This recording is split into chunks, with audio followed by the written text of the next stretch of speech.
welcome to this edition of Election Yatra on Times Now. I'm Pratibha Chandran. This is a Delhi election, and in Delhi, despite being one of the oldest metropolitan cities, it has a big problem of slum dwellers. Over 3 million people who live in 750 slums, struggling to even put a roof above their heads.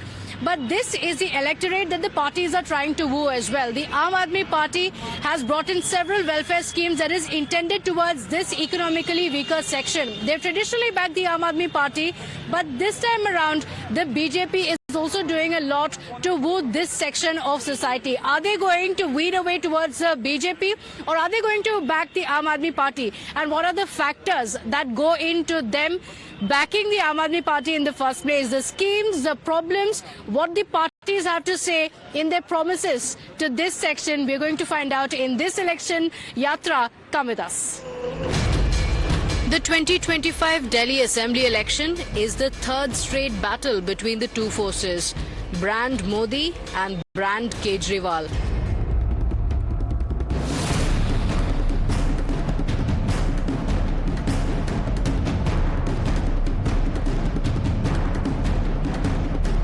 But if there's one section of the electorate that has consistently stood with Kejriwal since his political debut, it's the slum dwellers. This group has traditionally voted for the Aam Aadmi Party since 2013, largely owing to the party's schemes like free electricity, subsidized healthcare and bus rides for women. Remember, the economically weaker sections form a very important vote bloc for the Aam Aadmi Party. In 2015, about 66% of the slum dwellers across Delhi voted for the Aam Aadmi Party. In 2020, it came a bit lower, but still over 60% continue to vote for the Aam Aadmi Party. And that's the reason why they've been a big part of the Aam Aadmi Party's success. So the numbers show very clearly that over half of the population continues to bless Aam Aadmi Party with a big mandate. Has that changed this time around or not is the question. But this time, the BJP is aiming to dent this vote bank of the Aam Aadmi Party. Remember, just about a week earlier, the Prime Minister inaugurated the Swabhiman apartments as he handed over keys to around 1,675 slum dwellers. Using this to counter the Aam Aadmi Party's welfare schemes, the Prime Minister and the BJP are also raking up the Sheesh Mahal issue to dent this vote bank. साथियों, देश भली भांति जानता है कि मोदी ने कभी अपने लिए घर नहीं बनाया, लेकिन बीते 10 वर्षों में 4 करोड़ से अधिक गरीबों के घर उनका सपना पूरा किया है।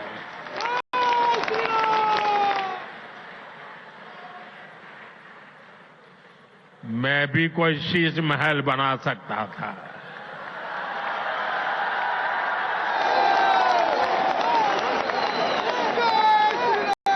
लेकिन मेरे लिए तो मेरे देशवासियों को पक्का घर मिले, यही एक सपना था। 2700 करोड़ रुपए का अपने लिए घर बनाने वाला, 8400 करोड़ रुपए के हवाई जहाज में घूमने वाला, 10 लाख रुपए के सूट पहनने वाला व्यक्ति, उसके मुंह से शीश महल की बातें अच्छी नहीं लगती। मैं व्यक्तिगत आरोप प्रत्यारोप में नहीं जाना चाहता, मैं गाली गलौज की राजनीति नहीं करता, मैं व्यक्तिगत आक्षेप नहीं करता, ये मैं भी कर सकता हूं। मैंने काम इतने किए हैं 10 साल के अंदर, मैं अपने कामों की राजनीति करना चाहता हूं, गाली गलौज की राजनीति मैं नहीं करता। So if there's one thing that the Aam Aadmi Party has done to cement its position in Delhi, it is the welfare schemes that it has introduced. We spoke about the water and electricity schemes that have been brought in, but today we're going to talk about the Jhuggi Jhopadis and why they have traditionally voted for the Aam Aadmi Party. This time though, the BJP wants to dent the vote share there for its own party, and this time the Prime Minister had also inaugurated, remember, the Swabhiman apartments for those who don't have pakka houses. It has been inaugurated donated over 1,600 of them, and we're driving now towards the Swabhiman apartments. So all the Juggi Jhopris in this side, on the sides that you're seeing, they are likely to be shifted to these Swabhiman apartments. I can actually see them right in front of me here. And I see a lot of people waiting here as well. And let's find out if these are the beneficiaries who have moved from Juggi Jhopris to their homes. All right, so we've reached here. This is, as you can see there, in the apartments. A lot of people here waiting, but these are the apartments that are going to be opened up, recently inaugurated by Prime Minister Modi. This is the Delhi Development Authority Swabhiman Apartments, as you can see there. This is the Jailerwala Bagh in Ashok Vihar. So these apartments have been opened up in Ashok Vihar. This is 1,600, over 1,600 of the houses that have been opened up. Each of them about 300, over 300 square feet houses. It has the basic facilities like electricity, water, and it is for those who were living in Juggi Jhopris, and now for Housing for All schemes, a bigger vision of the Prime Minister of having Housing for All of the BJP, that these have been opened up. There are a lot of people here who are waiting. Let me speak to a few of them to find out what is it that they are waiting for. क्या आपका यहाँ पे apartment आपको allot हुआ है? हाँ जी हाँ जी हाँ जी हाँ जी हुआ है। हम लोग को फ्लैट मिला है इसमें। अच्छा, फ्लैट मिला है। आप लोग पहले कहाँ रहते थे? पहले यहीं रहता था। अच्छा, वहाँ पे जो हाँ जुग्गी में रहते हाँ जी हाँ जी हाँ जी। तो ये कब अलॉट हुआ? तो आपके घर वर देखा आपका कैसा रहेगा? हाँ ठीक है, बहुत अच्छा बना हुआ, सही है। अच्छा बना है। हाँ जी हाँ जी ठीक है। अच्छा, क्या क्या सुविधाएं हैं यहाँ पे? यहाँ ठीक है, सही है, सब सुविधा तो है, सब कुछ है। अच्छा, सब कुछ हाँ है। जी। आपने वहाँ पे घूमा, आपको क्या सुविधाएं मिली, और ये जब आपको पता चला कि यहाँ पे घर में आप शिफ्ट होंगे, कैसा लगा आपको? अभी हमने घूमे जी। नहीं घूमे। नहीं घूमे। तो आप कहाँ रहते हैं? आप यहाँ पे रहते हैं पास में? नहीं रहते, मगर घूमे नहीं, अंदर उधर जाके नहीं घूमे। हमने तो अंदर जाकर देखा हूँ जी, कमरे भी सही है, सब कुछ है, बाथरूम सब कुछ कायदे से बना हुआ है, बढ़िया ठीक है। नीचे भी थोड़ा पार्किंग ठीक बना हुआ है, ऐसी कोई बात नहीं, बढ़िया बना है जो है, ठीक है। बढ़िया बना है। हाँ जी हाँ जी, अच्छा बना है। अच्छा, पसंद आया आपको? पसंद है, हाँ जी ठीक, हम लोग खुश हैं बहुत जी। अच्छा, खुश हैं। तो आपको पहले जहाँ पे आप रहते थे वहाँ पे मतलब कोई इनकन्वीनियंस होता था? क्या था वहाँ पे, दिक्कतें क्या थी? जैसे मान लो कि सफाई नहीं, कचरा वचड़ा, जैसे बरसात में पानी भर जाता था, परेशानी होती थी, बहुत दिक्कत होती थी पहले। हाँ जी, पानी भी पीने का सही नहीं मिलता था, सर सी परेशानी होती थी। अच्छा। हाँ जी। तो अब आपको आशा है कि यहाँ पे अच्छा रहेगा जब आप यहाँ पे शिफ्ट हो जाएंगे? अच्छा रहेगा जी। हाँ जी, हाँ जी, शिफ्ट हो जाएगा। आप लोग भी यहीं से यहाँ पे पास में रहते हैं? मैं यहीं रहता हूँ, मैं लाभार्थी भी हूँ। मेरा नाम कामता तिवारी है और मैं 25-30 वर्ष से यहाँ रहा हूँ। बच्चे भी हमारे यहीं हुए, पढ़े लिखे। ये बहुत बड़ा मोदी जी ने हमें स्वाभिमान दिए हैं, स्वाभिमान अपार्टमेंट के नाम से। हम लोग को बहुत बड़ा सम्मान मिला है। जहाँ झुग्गी वहाँ मकान, मोदी जी ने कहा था, हम लोग को विश्वास नहीं था, हमारे बच्चे भी विश्वास नहीं करते थे, लोगों को भी विश्वास नहीं था, लेकिन मोदी जी हमारे जेलर बाग में आकर के इसका ओपनिंग करके गए हैं। हम लोग पूरा धन्य हो गए हैं, यहाँ पूरा बाग हैं, और खुशी का ठिकाना नहीं है हमारे बच्चों में, जो जा करके हम उस फ्लैट में रहेंगे। अब इससे ज्यादा हम आपको क्या, बहुत बहुत धन्यवाद। अच्छा, तो आप मतलब लोगों को समझने के लिए बताएं कि जब पहले जहाँ पे रहते थे वहाँ पे क्या दिक्कतें होती थी आपको, और यहाँ पे आने के बाद क्या चेंजेस आएंगे? बहुत नरकीय जीवन हम लोग जिए हैं, बहुत जिसको कहा जाएगा कि मैंने हमारे बच्चे खेलने कूदने के मजबूर हो जाते थे, थोड़ी सी बारिश हो जाती थी तो, लेकिन आज वो खुश हैं उसको देख करके कि हमें एक बहुत बड़ा सम्मान मिला है, फ्लैट मिल गया। हमारे बच्चे बहुत खुश हैं। हम बहुत जाके देखिए, अगर आप जाके झुग्गी झोपड़ी में देखिएगा तो कहीं गंदगी फैला हुआ है, कहीं कूड़ा कबाड़ा, नाली भर जाती है, दिक्कत की सारे बहुत दिक्कत की है हमारे बच्चे। आज खुश हैं, बहुत खुश हैं हम। अच्छा। हाँ, आपको क्या लगता है? जी, मोदी जी यहाँ पे आए थे, उद्घाटन किए, अच्छी बातें की हैं, कागज वगैरह दिए हैं यहाँ पे इलेक्ट्रिसिटी बिल लगवाने के लिए, मीटर लगवाने के लिए। तो फिर अभी एक कागज ही दिए हैं, 30 दिन का टाइम दिए हैं। अब देखते जिस दिन इसमें मोदी जी एंट्री करवा दे तो अच्छी बात है। मोदी जी ने तो अपना काम कर दिए हैं, अब बाकी इनका काम है डीडी वालों का। अब ये अपना ईमानदारी से काम करते रहें, बस यही है। जेल बाग में तो ऐसे भी बहुत गंदगी है।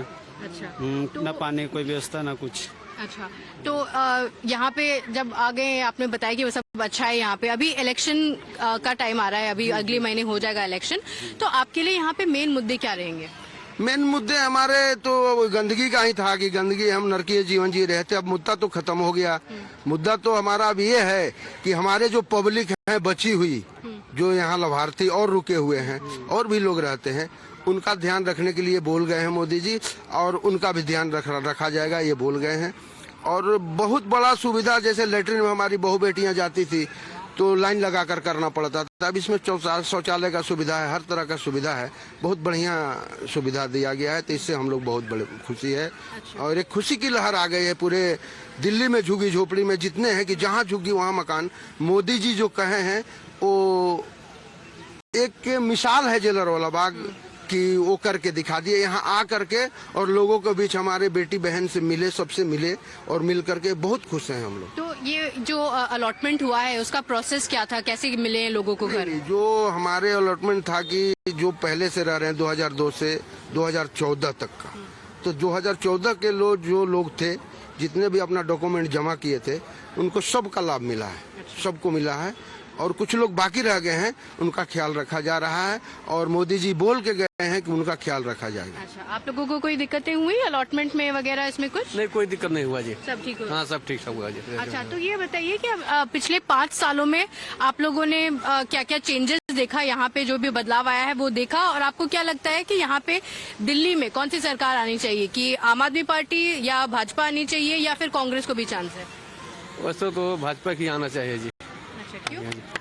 क्योंकि अच्छा, ऐसा क्यों? अच्छा काम किया है उन्होंने? हाँ काम किया भाई, यहाँ पे इतनी सफाई, इतना बढ़िया हर चीज, ऐसा तो कभी हमने सपना भी नहीं सोचा था जो यहाँ पे हुआ है।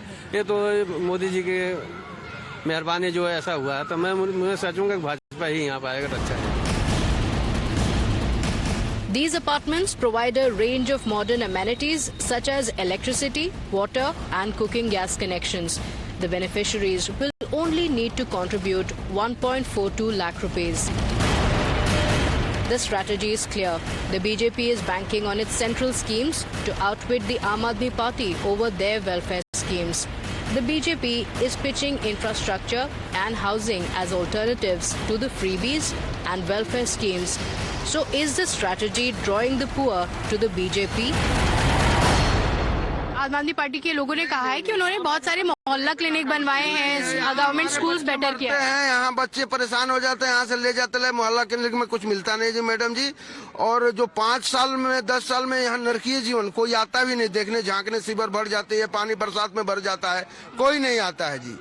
10 साल हो गया यहाँ आते नहीं, देखो यहाँ का सीन। तो ये अपनी वीडियोस दिखा रहे हैं कि यहाँ पे कैसे हो जाता है जब बारिश पड़ती है, तो when it rains this is how it is, they say that the situation gets really bad. तो ये कब की बात है, और आपको क्या लगता है इसके लिए कौन रिस्पॉन्सिबल है? मैडम अभी चले जाइए, अभी देख लीजिए, अभी भी वैसे ही लाइव टेलीकास्ट देख लीजिए जी। यहाँ पे रोड भी नहीं बना, नालियाँ भी ऐसी भरी पड़ी हैं, पानी की वो ऐसी कोई सुविधा है नहीं, खरीद के लोग ला के पीते हैं। ठीक है मैम, और सफाई के नाम पे तो कलंकी है, यहाँ कुछ नहीं। वाटर बोर्ड देख लीजिए, यहाँ पानी, यहाँ गंदा पानी जाता है। बता रहे कि मोहल्ला क्लिनिक और गवर्नमेंट स्कूल्स जो हैं उसको बहुत बेहतर कर दिया है अभी उनकी सरकार ने। ऐसा जैसे पहले था स्कूल, वैसे ही अशोक विहार का हमारे बच्चे जाते हैं नगर निगम में, और चाहे सरकारी स्कूल में, उसी तरह का व्यवस्था है वहाँ, कोई चेंजिंग नहीं हुआ है मैडम जी, कोई चेंजिंग नहीं। पूछ ले, छोटे बच्चे से भी पूछ लेंगे। तो आपको विश्वास है कि अगर कुछ बदलाव आएगा तो यहाँ पे चेंजेस आएंगे? बिल्कुल जी सर, परिवर्तन रैली अभी परसों हुआ मोदी जी का, वो बहुत कुछ करना चाहते हैं, उनका सपना है, संकल्प है, और वो करेंगे, वो करके दिखाएंगे। उनको ये नहीं है कि हमने ये किया वो किया, क्या नहीं किया, वो तो करके दिखा रहे हैं, जो दुनिया देख रहा है। तो आपको क्यों लगता है कि पिछले 2 बार के इलेक्शन में बीजेपी यहाँ पे नहीं आ पाई? क्योंकि आम आदमी पार्टी दोनों टाइम आई है, उन्होंने ये कहा है कि क्योंकि वो लोगों के लिए काम करते हैं इसीलिए लोग उनको वोट करते हैं। तो लोगों के अंदर में ये होता है, जब इलेक्शन आते हैं जी तो कहते हैं हम 2100 रुपये महीना महिला को देंगे जी। ये पहले से क्यों नहीं ये सब चीज देते हैं? पहले से सुविधा देना चाहिए ना। कल इलेक्शन आ रहा तो आज कर रहे हैं 2100 रुपये महिला को देंगे। पंजाब में बोले कि हम 1000 रुपये महिला देंगे, तो यहाँ पे हल्ला किसी को महिला को 1000 रुपया नहीं मिला। तो ये महिला लोग ऐसे भीड़ लगा रहे हैं, अपना पहचान पत्र लेके, आधार कार्ड लेके, अपना काम धंधा छोड़ के, वो मिलेगा नहीं। सब धोखा वाली बात नहीं करना चाहिए, जो भी करना चाहिए सत्य करना चाहिए, जैसे मोदी जी ने कहा और करके दिखाया। लेकिन बिजली और पानी का बिल तो उन्होंने कम किया है कुछ लोगों के लिए। बिजली कितने लोग को, 1 मिनट, कितने लोग को आ रहा नहीं आ रहा है, आप उससे कंप्यूटर से निकलवा के आप देख लीजिए, आपको खुद मालूम हो जाएगा कितने लोग को आ रहा नहीं आ रहा। आप लोग भी यहीं पे पास में रहते हैं, आप लोग का क्या एक्सपीरियंस रहा है? यहीं रहते हैं जी, हमारा भी झुग्गी है, लेकिन हम लोगों को मतलब कैंसिल में डाल दिए हैं। उसमें थोड़ी थोड़ी सी कमी में मतलब उस टाइम पे तो यही कहा गया था कि मतलब जहाँ पे झुग्गी वहीं पे मकान दिया जाएगा। अभी इसमें ये हो रहा है कि 2014 में जिसने वोट नहीं दिया है उसका नहीं मिलेगा, क्योंकि डीडीए वाले तो यही बोल रहे हैं। हाँ जी, अब जिसमें कि 552 आदमियों के कट्टे पड़े हैं और जिसमें कि 70-72 लोगों का सर्वे भी नहीं हुआ है। अब उनको भी मतलब यही है कि मोदी जी से यही कहूंगा कि मतलब सबको मिलना चाहिए, सबको मिलना चाहिए ना, जो जितने भी हैं छुटे हुए हैं सबको मिलना चाहिए। तो आप कह रहे हैं कि वहाँ पे कुछ लोगों को मिले हैं घर, यहाँ पे बाकियों को नहीं मिले। हम कम से कम 30 साल से जो हम यहाँ पर देखो रह रहे हैं, सारा कुछ कर रहे हैं, हमारा सब कुछ काम धंधा यहीं पर, अगर हमें तोड़ दिया हम फिर कहाँ जाएंगे। हम तो एक ही है कि मोदी जी खाली ये बोलना चाहते हैं भाई जैसे सबको मिला वैसे हमको भी मिलना चाहिए। ठीक है ना, हम तो इसी बात के हैं कि हमारे बहुत सारे भाई वगैरह हैं उनका नहीं मिला, जो बेचारे 25 साल से 30 साल जो बंदे रह रहे हैं उनको नहीं मिला है। हम कह रहे हैं कि सबको मिलना चाहिए ना। ठीक है ना, तो आप इसके लिए किसको दोषी ठहराते हैं? आपको लगता है कि बीजेपी को और काम करना चाहिए या आपको लगता है कि आम आदमी पार्टी को काम करना चाहिए? बीजेपी को काम और अच्छा करना चाहिए। जो उन्होंने काम करा है वो बहुत अच्छा काम करा है। इस बार दिल्ली इलेक्शन में आपको क्या लगता है क्या होगा? यहाँ के लोगों के जिन लोगों को जो व्यवस्थाएं मिली हैं और जिनको नहीं मिला है वो देख के आप क्या कहते हैं? यहाँ बदलाव होना चाहिए दिल्ली सरकार में या फिर होना चाहिए बदलाव होना चाहिए, क्योंकि यहाँ के जो भी है विधायक वगैरह कभी देखने को कुछ नहीं आता। ठीक है ना, उन्हें खाली जब वोट पड़ते जब आते हाथ जोड़ते उसके बाद कोई नहीं आता। ठीक है ना, कोई देखने तक नहीं आता कि यहाँ पर पानी मिल रहा है, लाइट मिल रही है, क्या है क्या नहीं है। ठीक है ना, हम कह रहे हैं कि चेंजिंग होना चाहिए, होना चाहिए। तो आपको लगता है, आपको क्या लगता है बीजेपी आम आदमी पार्टी, आपने 5 साल पहले मतलब किसको वोट दिया, कौन आपको पसंद था? आपको लगता है कि अभी बदलाव हो जाना चाहिए? बदलाव तो होना चाहिए जी। मोदी जी बहुत अच्छा काम किया, उद्घाटन करना था यहाँ, हम लोग को बुला के रैली सफल करा लिए वहाँ पे। यहाँ के लिए बुलाया गया था हम लोग को चाबी देने के लिए, लेकिन यहाँ से ले जाके वहाँ कई हजार लोगों को वहाँ पे बेवकूफ बना दिया गया, रैली सफल करा दिया गया। आप कह रहे हैं कि और घर बनाने चाहिए, लेकिन आपको तो आप कह रहे हैं कि आप खुश नहीं है कि सबको यहाँ पे घर नहीं मिला है। तो आपको क्या लगता है कि बेटर कौन सा होगा, कौन बेहतर रहेगा? आम आदमी पार्टी आएगी तो वो ज्यादा काम करेंगे आप लोगों के लिए, या भाजपा रहेगी तो काम होगा? सरकार कोई भी हो जो समय पे आएगा, जो जैसा काम करेगा उसको ऐसा ही सफलता मिलेगी जी। हमारा भविष्य क्या हो रहा है, हमारे बच्चे को क्या भविष्य क्या चाहिए? सारा स्कूल जो है सारी निजीकरण हो रहे हैं। जब इस सरकारी संस्था रहेगी नहीं तो सरकार किस बात की रह जाएगी, क्या रह जाएगी जी? ठीक है, तो अगर आप जब वोट करेंगे तब क्या यही सब सोच के वोट करेंगे? लेकिन वोट तो एक पार्टी को करेंगे, तो आपको कौन लगता है कि अच्छा काम कौन करेगी? जो अच्छा काम करेगा उसी पार्टी को दिया जाएगा जी। ऐसा नहीं है कि हमें एक ही तरफ जाना है, विपक्ष में रहना बहुत जरूरी है। यूपी में देख लीजिए, 2 डबल इंजन की सरकार है, वहाँ पे मनमानी चल रही है, कोई सुनवाई नहीं हो रहा, कोई जो मर्जी काम कर रहे हैं, कोई सुनवाई नहीं हो रहा। यूपी बहुत चेंज होगी। अरे यूपी से आज भी भाई, तो यहाँ की बात कीजिए, दिल्ली में आप कह रहे हैं कि चेंजेस हो गया है। As we talk, you know, there is a big debate that has been sparked off as well. So there are two sides of it. One, people who say that we have hopes after getting these homes. If we just take a look at it, there are people who say that these are Swabhiman apartments that are going to bring us changes, that is going to bring a good positive change in our lives. There are many who are saying a lot more to be done. We're also going to be going into the Juggi Jhopris as well to see what the condition is like, how the lives of people have been changed, and what is it that drives these votes. We're going to be talking about all of that. Come with us. But does this concern the Aam Aadmi Party facing double anti-incumbency? Can the benefits of these central schemes impact the sentiment among what was once a traditional Aam Aadmi Party vote bank? So let's speak about the contrast as well. Remember, a big part of Delhi is also the slums, the Juggi Jhopris that become an important vote block. But also, there are many who are suffering because of the basic conditions not being available to them. So to just put it in contrast for you, we just spoke about the Swabhiman apartments, but it's only one part of the slum rehabilitation project. There are many others who are still waiting to find out what will happen to them. When is it that they can also move into these Pakka houses? This is one of the the Juggi Jhopris that we went inside, we spoke to several of the residents there. Many of them, some that we spoke to outside, were happy about the fact that they're moving into apartments, moving into pakka houses. But for many others, the wait has only continued. And there are many like this who are waiting and came to us to speak about it and said that they're still waiting in line to find out what is it that they can get. आपको यहाँ पे घर मिला? आपकी क्या शिकायत है यहाँ पे? मेरी ये शिकायत है कि यहाँ पे बस 1000 लोगों को घर दिया गया, जबकि 700 या 600 से ज्यादा लोगों को यहाँ पे घर नहीं दिया गया है, जो कि कैंसर लिस्ट में डाल दिया गया उनके कुछ कागजों की वजह से। अब यहाँ पे लोग उतने तो पढ़े लिखे हैं नहीं कि सारे कागजों रखें, मगर फिर भी लोगों के पास बहुत सारे कागज हैं। वो DDI के पास गए और अपनी बात रखी, और जहाँ यहाँ के पूर्व MP थे उनके सामने भी अपनी बात रखी, और MLA साहब के सामने भी हमने अपनी बात रखी, मगर हमें कहीं से कोई राहत नहीं है। अब यहाँ पे कई लोग काफी परेशान है इस चीज को लेके कि कल को अगर यहाँ पे ये फ्लॉट अलोकेट होते जाएंगे तो क्या भूमि कैंप की तरह या अन्य जगहों की तरह भी हमारी जो जगह है वो हमसे छीन ली जाएगी, क्या ये गिरा दिया जाएगा? तो हमें कोई भी राहत नहीं है। यही सुनने में आ रहा है कि आगे चल के ये झुग्गियां तोड़ दी जाएंगी और हमें यहाँ से भगा दिया जाएगा। हम देखिए यहाँ के कोई रोहिंग्या या कोई बाहर के देश के नहीं है। अगर मैं अपने कागजात दिखाऊं, मेरे पास पुराने कागजात अभी भी हैं, और यहाँ के कई लोग हैं जिनके पास काफी पुराने कागजात हैं, बट पता नहीं उन्होंने DDI वालों ने क्यों उनका नाम रिजेक्ट लिस्ट में डाल दिया है। तो यहाँ आपने की बात किसी से, आपने पूछा कि आपको कुछ बताया कि वो बाद में होगा? ऐसी कोई सूचना नहीं दी गई है। बस उसमें जो लेटर दिया उसमें ये लिखा गया है कि कुछ समय बाद आपको यहाँ से हटा दिया जाएगा, तो आप अपना रहने का इंतजाम कर दीजिए। ये बाकायदा DDI ने अपने जो भी लेटर दिया उसमें लिख के दिया है। So this is the other side of it, while many are saying, and we went inside speaking to some of the residents there as well, who said that we've been living in these slums and we are still waiting for some rehabilitation, some help to come in from the government side. So while the Aam Aadmi Party is looking to capitalize on their reveries and welfare schemes, can they hold out BJP's fresh bid to woo this group? So we got you voices from the ground. We told you the impact of the welfare schemes and what the BJP has been planning and what the Aam Aadmi Party has been promising as well.